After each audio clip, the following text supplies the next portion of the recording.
Hi all, ಇದು Tuesday evening mini log. ಪ್ರಿಷಾಗೆ ಸ್ವಲ್ಪ ಹುಷಾರಿರಲಿಲ್ಲ ಮಂಡೇ ಮತ್ತು ಟ್ಯೂಸ್ಡೇ, ಸೊ ಹಬ್ಬ ಮಾಡೋಕ್ಕಾಗಿಲ್ಲ ಅಂತ ಟ್ಯೂಸ್ಡೇ ಈವ್ನಿಂಗ್ ಮೇಲೆ ಹಬ್ಬಕ್ಕೆಲ್ಲ ಪ್ರಿಪ್ರೇಷನ್ ಮಾಡಿಕೊಂಡೆ. ಇನ್ನು ಹಬ್ಬಕ್ಕೆ ಅನ್ನೋಲ್ನ ರೆಡಿ ಮಾಡಿಕೊಂಡು ಶೇಂಗಾ ಉಂಡೆ ಮಾಡೋಣ ಅಂತ ಶೇಂಗಾ ಉಂಡೆಗೆ ಎಲ್ಲನೂ ರೆಡಿ ಮಾಡಿಕೊಂಡೆ. ಇನ್ನು ಶೇಂಗಾ ಉಂಡೆ ನೀವು ಕಟ್ಟುವಾಗ ಕೈಗೆ ಸ್ವಲ್ಪ ತುಪ್ಪನ ಸವರ್ಕೊಂಡು ಕಟ್ಟೋದ್ರಿಂದ ಕೈಗೆ ಅಂಟೋದಿಲ್ಲ, ಹಾಗೆ ಉಂಡೆ ಕೂಡ ತುಂಬ ಚೆನ್ನಾಗಿ ಬರುತ್ತೆ ರೌಂಡಾಗಿ.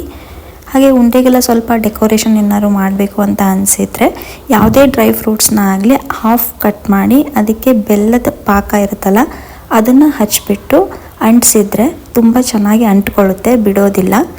ಉಂಡೆ ಎಲ್ಲನೂ ತಣ್ಣಗೆ ಆದಮೇಲೆ ಅದನ್ನು ಬಾಕ್ಸಿಗೆ ಎತ್ತಿಟ್ಕೊಳ್ಳಿ, ಆಗ ಉಂಡೆ ನೀರು ಹೊಡೆಯೋದಿಲ್ಲ, ಹಾಗೆ ಬೇಗ ಹಾಳಾಗೋದಿಲ್ಲ. ತ್ರಿಷಾಗೆ ಸ್ವಲ್ಪ ಹುಷಾರಿಲ್ಲ ಅಂತ ಹಬ್ಬನ ತುಂಬ ಸಿಂಪಲ್ಲಾಗಿ ಸೆಲೆಬ್ರೇಟ್ ಮಾಡಿದ್ವಿ.